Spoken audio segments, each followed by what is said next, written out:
Allah memberikan peringatan, qul innal mauta allazi tafirruna minhu fa innahu mulaqikum. Katakan, maut yang kamu akan melarikan diri daripadanya, yang kamu takuti benar dia pasti akan datang menjemput kamu. Saudara-saudara hadirin yang saya hormati, datangnya memang tidak kita harapkan yang namanya maut, tapi sekali dia datang tidak ada pintu tempat kita lari. Dia memang tidak pernah kita undang, tapi sekali dia datang mengetok pintu, kekuatan apa yang bisa menolak? Dia sebuah tanda seru dalam kehidupan. Apa yang menyebabkan orang takut mati? Pertama, barangkali karena dia tidak tahu bagaimana kehidupan sesudah mati. Alam kubur gelap, alam akhirat gelap, sehingga dia bingung. Lantaran bingung lalu jadi takut. Yang kedua, boleh jadi oleh bayangan-bayangan dosa yang pernah dia kerjakan di dunia ini. Kerjanya cuma menumpuk dosa. Dia gembira, bahagia, tertawa di atas tumpukan dosanya, merasa segan berpisah dengan seluruh kehidupan ini, sehingga boleh jadi maut adalah sesuatu yang ditakutkannya benar dalam kehidupan. Tapi bagaimanapun takutnya, tidak ada tempat lari dari dia. Dalam ayat lain Allah jelaskan, ainama takunu yudrikumul mautu walau kuntum fi burujim musayyadah. Di mana saja kamu berada, dalam benteng yang paling tangguh sekalipun, maut pasti akan datang menjemput kamu. Nah, bagaimana caranya maut datang menjemput kita? Bila datang dia, sang malaikat pencabut nyawa, malaikat Israel namanya, hendak mengambil roh kita.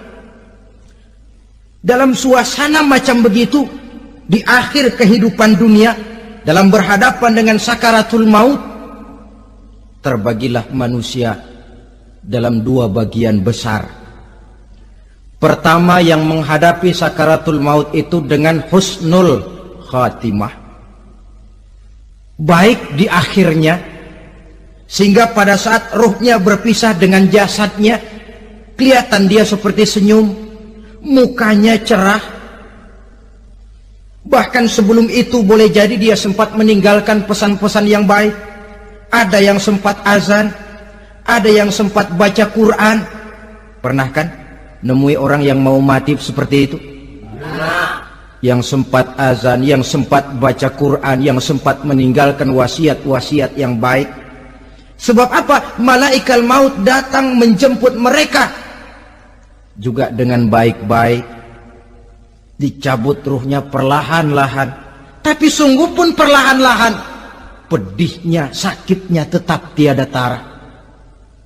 Rasulullah Sallallahu Alaihi Wasallam, dikala beliau hendak berhadapan dengan sakaratul maut, diceritakan mencelupkan tangannya ke dalam gelas berisi air, lalu mengusapkannya ke muka beliau seraya berdoa, ya Allah, mudahkan saya dalam menghadapi sekarat ini. Beliau juga yang mengatakan bahwa sakitnya sakaratul maut sama dengan 300 kali bacokan pedang. Sehingga kita diajarkan doa, di antara doa selamat itu kan ada Allahumma hawwin alaina fi sakaratil, ya Allah, mudahkan saya di dalam menghadapi sakaratul maut itu. Ketika ruh ini keluar dari jasad, mata masih mengikuti ruh itu.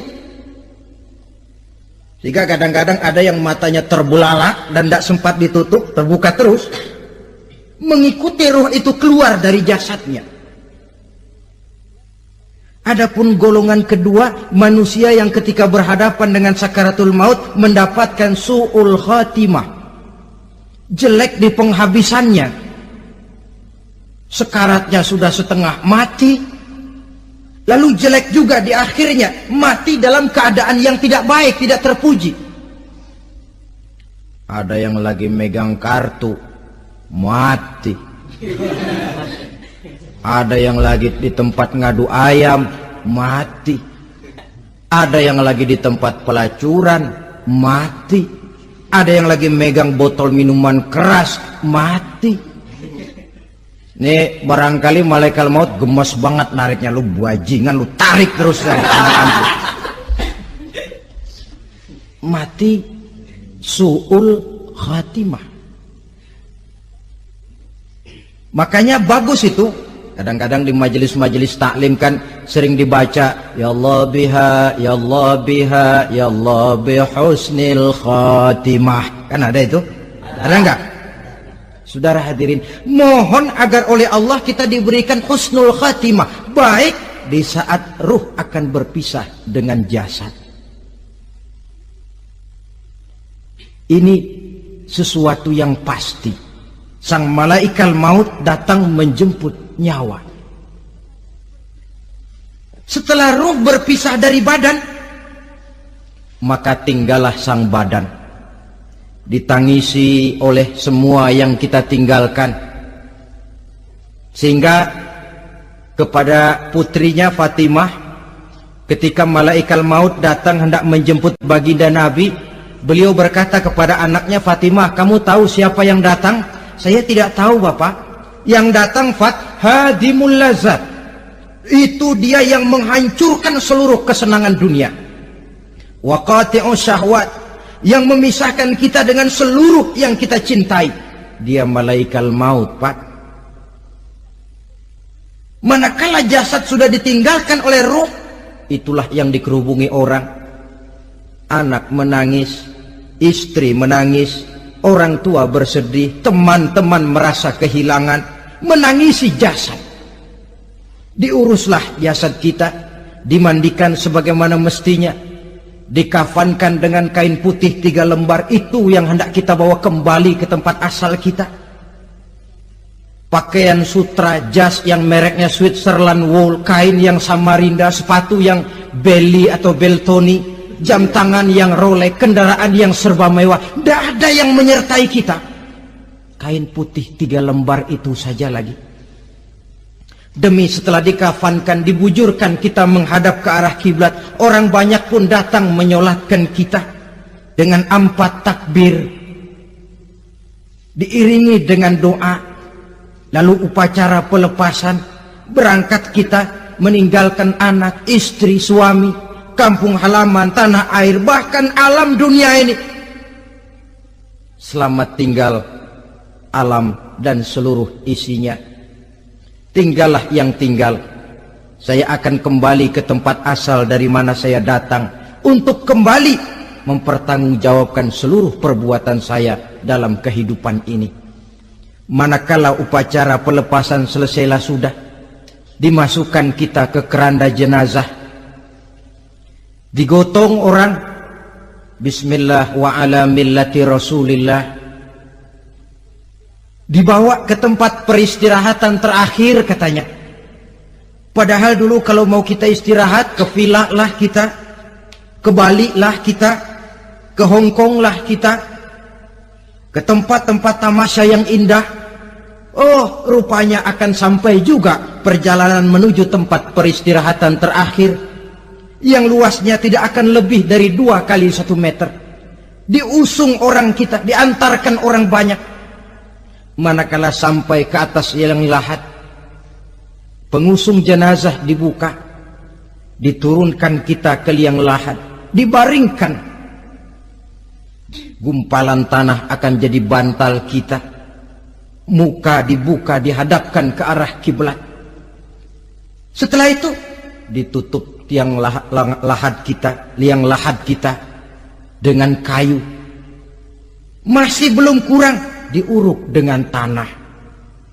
Yang menguruk orang-orang yang tadinya mencintai kita, menyayangi kita. Tapi ketika jasad sudah ditinggalkan ruh, habis rupanya cintanya. Coba jasad kalau sudah ditinggalkan ruh, 3 hari aja di rumah, serem. Ya mayit, siapa yang betah nemenin mayit? Lalu bila upacara pemakaman selesai, maka berusahlah semuanya. Para pengantar akan kembali ke rumahnya masing-masing. Maka masuk kita ke alam kehidupan, yaitu yang disebut alam barzakh atau alam kubur. Apa selesai hidup sampai di situ? Tidak. Hanya beberapa langkah setelah yang mengantar kita pulang. Diriwayatkan dalam hadis Bukhari dan Muslim, bila seseorang sudah diletakkan di kuburnya, lalu yang mengantar kembali pulang, maka roh si mayit akan dapat mendengar bunyi terompah orang yang pulang itu. Bunyi terompahnya terdengar. Datang dua malaikat menanyakan dia dengan pertanyaan-pertanyaan yang kalau bisa dijawab dengan betul, dua malaikat yang bernama Munkar Nakir akan bilang, jawabanmu betul, tenanglah kau di sini, naumatal arus, tidurlah kau di sini seperti tidurnya pengantin. Orang yang baik-baik di alam kuburnya akan mendapat nikmat kubur, sehingga masa penantian yang lama. Sebab jangan lupa, kita masuk ke kubur itu kan menunggu sampai datangnya hari kiamat. Jadi kalau kiamat umpama masih 1000 tahun lagi, ya 1000 tahun kita menunggu. Orang yang baik-baik penantian di alam kubur, kata malaikat, naumatal arus, tidurlah kamu seperti tidurnya pengantin. Bagaimana sih tidurnya pengantin? Nggak berasa. Iya, kata anak sekarang, endah aja udah. Begitu mendusin pagi, kata lakinya, malam sebentar bener ya Neng.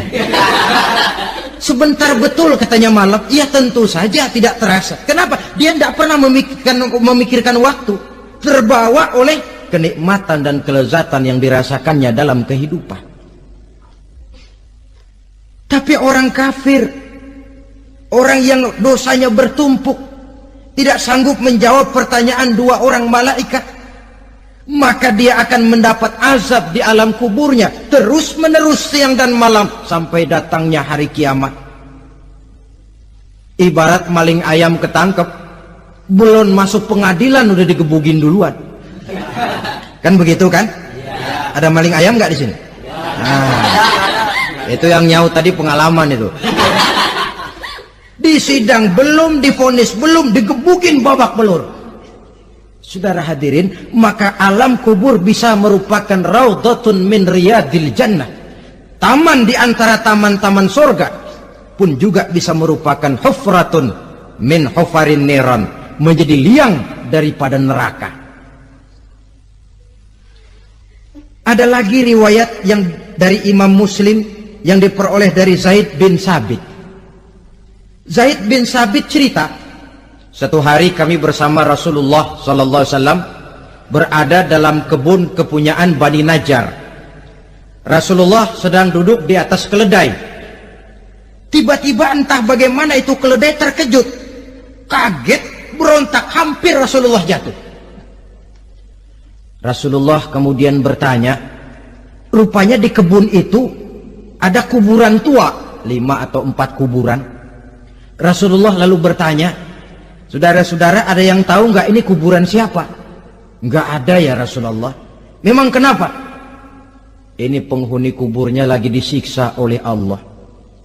Andai kata boleh saya mohon kepada Allah supaya kamu dengar seperti yang saya dengar, andai kata saja kamu kuat mendengarnya, saya pasti akan berdoa. Tapi sayang, saya yakin kamu pasti tidak akan kuat mendengar mereka mendapat azab di kuburnya. Hadis sahih riwayat Imam Muslim dari Zaid bin Sabit. Kehidupan di alam barzakh. Pak, iya kalau yang matinya dikuburin. Lah kalau yang matinya diceburin ke laut, dibakar, di medan perang hilang gak ketahuan kemana jenazahnya.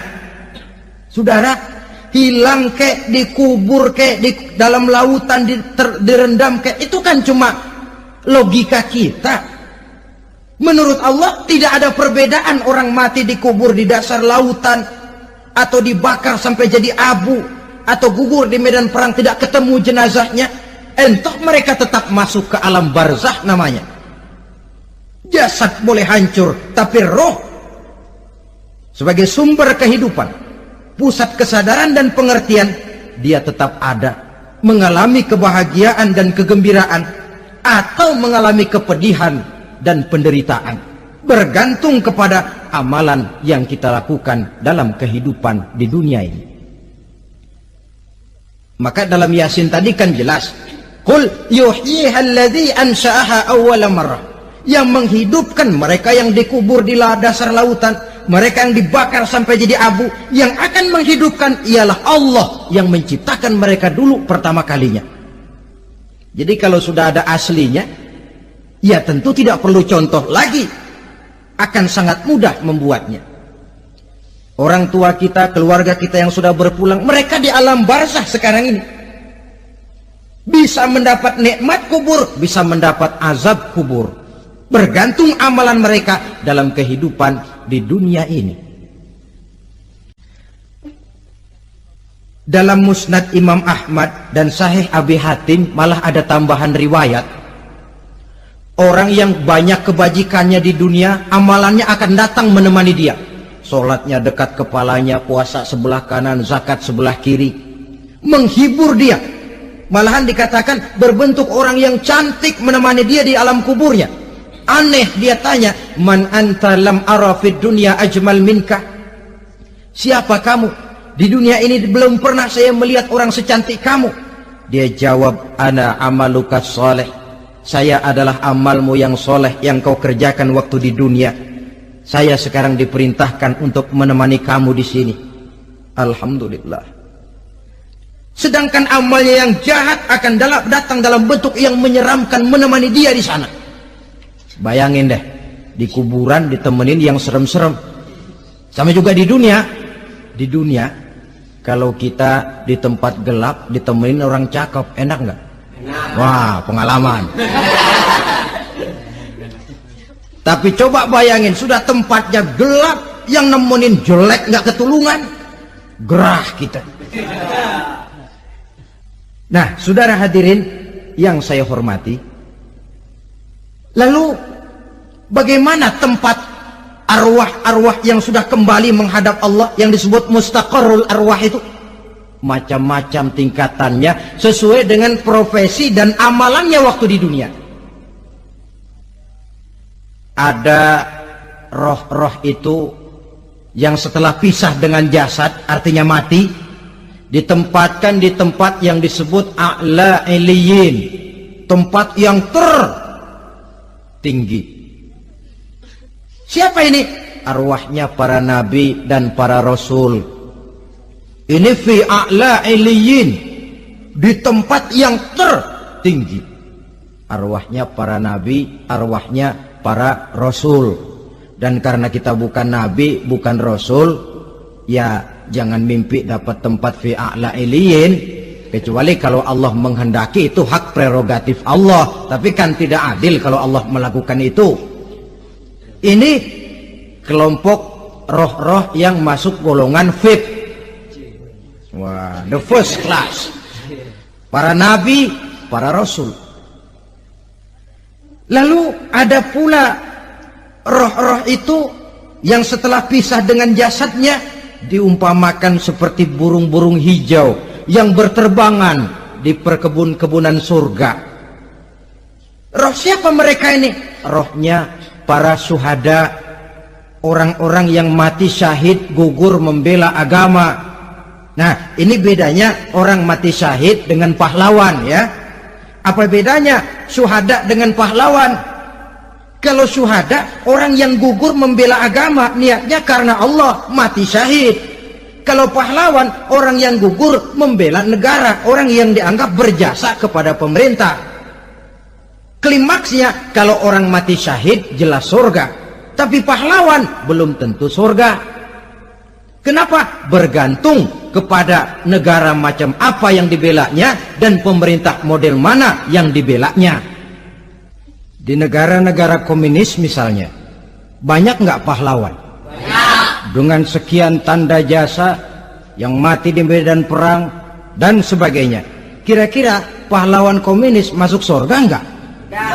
Ya kalau pahlawan komunis masuk surga, kita enggak kebagian kapling di surga barangkali. Inilah bedanya pahlawan dengan orang mati syahid. Kemudian ada pula roh itu yang tertahan di pintu surga. Tertahan di pintu surga. Ini seperti tadi, orang yang mati syahid tapi masih ada kaitan di dunia. Rasulullah pernah ditanya orang, ya Rasul, kalau saya maju ke medan perang bela agama, mati syahid, apa saya masuk surga? Iya, masuk surga. Kecuali kata Nabi, kalau masih punya utang. Nah, tertahan di pintu surga. Ada pula roh itu yang tertahan di alam kuburnya. Ini umumnya seperti tadi itu. Ada mempunyai dosa, mempunyai kesalahan, sehingga merasakan azab kubur. Ada juga roh itu yang tertahan di permukaan bumi. Mereka yang dalam hidup selalu menumpuk dosa-dosa yang besar, meninggal sebelum keburu untuk bertaubat. Saudara hadirin yang saya hormati, inilah yang kita khawatirkan. Sebab jikalau pada saat roh sudah datang, jikalau saatnya roh datang berpisah dengan jasad, menemukan sakaratul maut, saat itu taubat sudah tidak akan ada gunanya lagi. Masuk ke alam kubur, mendapat azab kubur sampai datangnya hari kiamat. Berapa lama di alam kubur ini? Menunggulah kita sampai datang saatnya kiamat. Nah, saudara-saudara, apa tanda-tanda hari kiamat? Kapan dia akan datang? Bagaimana hal ihwal manusia pada saat terjadi kiamat? Bagaimana alam ini? Bagaimana perhitungan di padang mahsyar? Insya Allah akan saya ungkapkan pada bagian kedua dari ceramah ini. Insya Allah kita akan lanjutkan pembicaraan ini sampai kepada terminal paling akhir, surga dan neraka. Inilah saja pertemuan kita pada kesempatan kali ini. Terima kasih banyak atas segala perhatian. Mohon maaf atas segala kekurangan. Wabillahi taufiq wal hidayah. Wassalamualaikum warahmatullahi wabarakatuh. Waalaikumsalam warahmatullahi